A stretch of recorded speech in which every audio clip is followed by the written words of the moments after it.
Welcome back to స్వతంత్ర focus. మన దేశంలో ముస్లిం మైనారిటీలు అత్యంత దయనీయ పరిస్థితుల్లో ఉన్నారు. సామాజికంగా, ఆర్థికంగా, విద్యాపరంగా బాగా వెనుకబడింది ముస్లిం సమాజం. ఈ నేపథ్యంలో ముస్లింల సామాజిక పరిస్థితులను అధ్యయనం చేయడానికి 2005లో జస్టిస్ రాజేందర్ సచార్ నాయకత్వంలో ఓ కమిటీని ఏర్పాటు చేశారు. సచార్ కమిటీ మొత్తం 76 సిఫార్సులు చేసింది. అయితే వీటిలో అరకొర సిఫార్సులే అమలుకు నోచుకున్నాయి.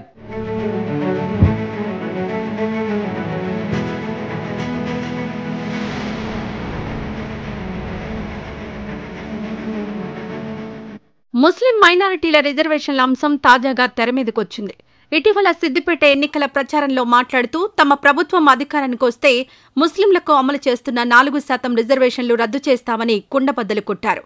మతపరమైన రిజర్వేషన్లకు తాము వ్యతిరేకమని తమ వాదనకు మద్దతుగా వివరణ కూడా ఇచ్చారు. రద్దయ్యే ముస్లింల 4% రిజర్వేషన్లను వెనుకబడిన తరగతుల కోటాలో కలుపుతామన్నారు. पूरे देश में एक ही राज्य ऐसा है जहां रिलीजियस रिजर्वेशन दिया जाता है जो संविधान सम्मत नहीं है, गैर संवैधानिक 4% रिलीजियस रिजर्वेशन दिया है. हम ये मुस्लिम रिजर्वेशन को समाप्त कर ये 4% SC, ST और OBC का रिजर्वेशन लाएंगे और न्याय देने का प्रयास भी करेंगे. ముస్లిం రిజర్వేషన్లపై కేంద్ర మంత్రి అమిత్ షా మాట్లాడడం ఇదే తొలిసారి కాదు. కొన్ని నెలల కిందట చేవళ్ల బహిరంగ సభలోనూ ఇదే అంశాన్ని ఆయన ప్రస్తావించారు. ముస్లిం మైనారిటీలకు 4% రిజర్వేషన్లు అమలు చేయడాన్ని తప్పుబట్టారు. అమిత్ షా అక్కడితో ఆగలేదు. రాజ్యాంగాన్ని నిర్లక్ష్యం చేసి రాజకీయ లబ్ధి కోసమే బీజేపీయేతర ప్రభుత్వాలు ముస్లింలకు రిజర్వేషన్లు కల్పించాయని విమర్శలు సంధించారు.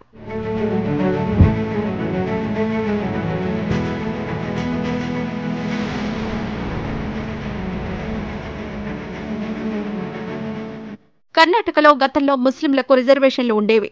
అయితే బసవరాజ బొమ్మాయి నాయకత్వంలో బీజేపీ సర్కార్ వచ్చాక ఈ రిజర్వేషన్లు రద్దు చేసింది. బసవరాజ బొమ్మాయి సర్కార్ ఈ నిర్ణయం తీసుకునే నాటికి కర్ణాటకలో బీజేపీ పరిస్థితి ఆగమాగంగా ఉంది. సహజంగా కమలం పార్టీకి ఎప్పుడూ అండగా ఉండే లింగాయత్ సామాజిక వర్గం నారాజుగా ఉంది. ఈ నేపథ్యంలో కులాలకతీతంగా హిందూ ఓటు బ్యాంకును కమలం పార్టీ వైపు మళ్లించడానికే ముస్లింల రిజర్వేషన్లను బొమ్మాయి సర్కార్ రద్దు చేసిందన్నది రాజకీయ పండితుల విశ్లేషణ.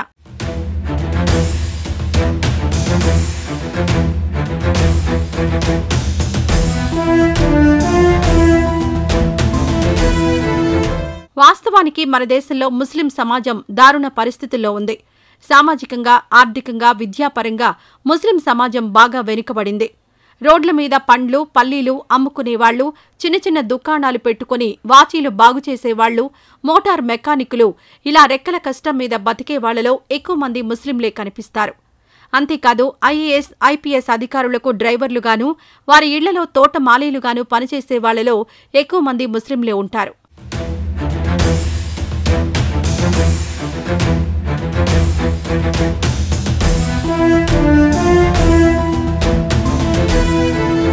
ఇటువంటి పరిస్థితుల్లో ముస్లింల సామాజిక, ఆర్థిక, విద్యా పరిస్థితులను అధ్యయనం చేయడానికి ఓ కమిటీ ఏర్పాటు చేయాలని మన్మోహన్ సింగ్ నాయకత్వంలోని కాంగ్రెస్ ప్రభుత్వం నిర్ణయించింది.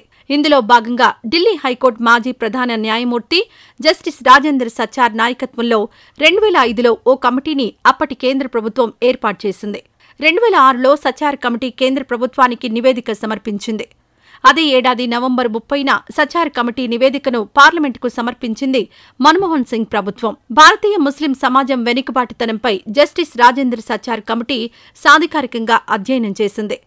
సచార్ కమిటీ నివేదిక ప్రకారం భారతదేశ జనాభాలో ముస్లింలు 14% పైగా ఉన్నారు. అయితే అధికార యంత్రాంగంలో ముస్లింల శాతం కేవలం 2.5 మాత్రమే. దళితులు, ఆదివాసీలతో పోలిస్తే దారుణ పరిస్థితిలో ముస్లింలున్నారని సచార్ కమిటీ తేల్చి చెప్పింది.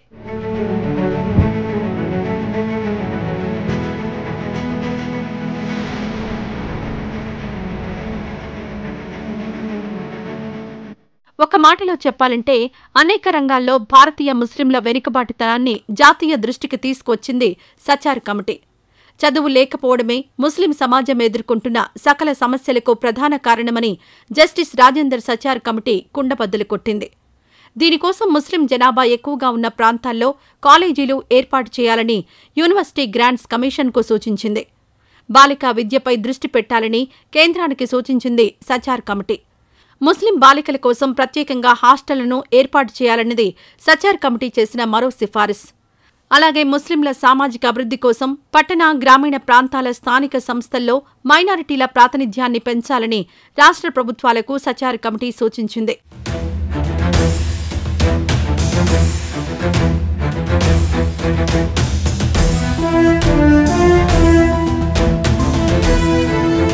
ఒకవైపు ముస్లింలలో అత్యంత వెనుకబడిన పస్మాందాలను ఆదుకోవడానికి ప్రత్యేక పథకాలు రూపొందిస్తామని ప్రధాని నరేంద్ర మోడీ చెబుతుంటారు.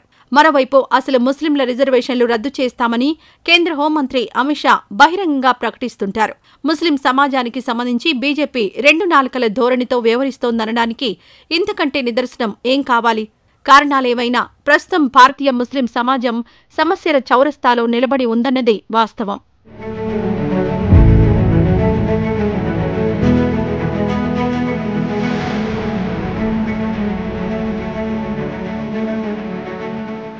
మొత్తం మీద భారతీయ ముస్లిం సమాజం ప్రస్తుతం దయనీయ పరిస్థితుల్లో ఉంది. అనేక పార్టీలకు ముస్లింలు ఓటు బ్యాంకుగా మారారు.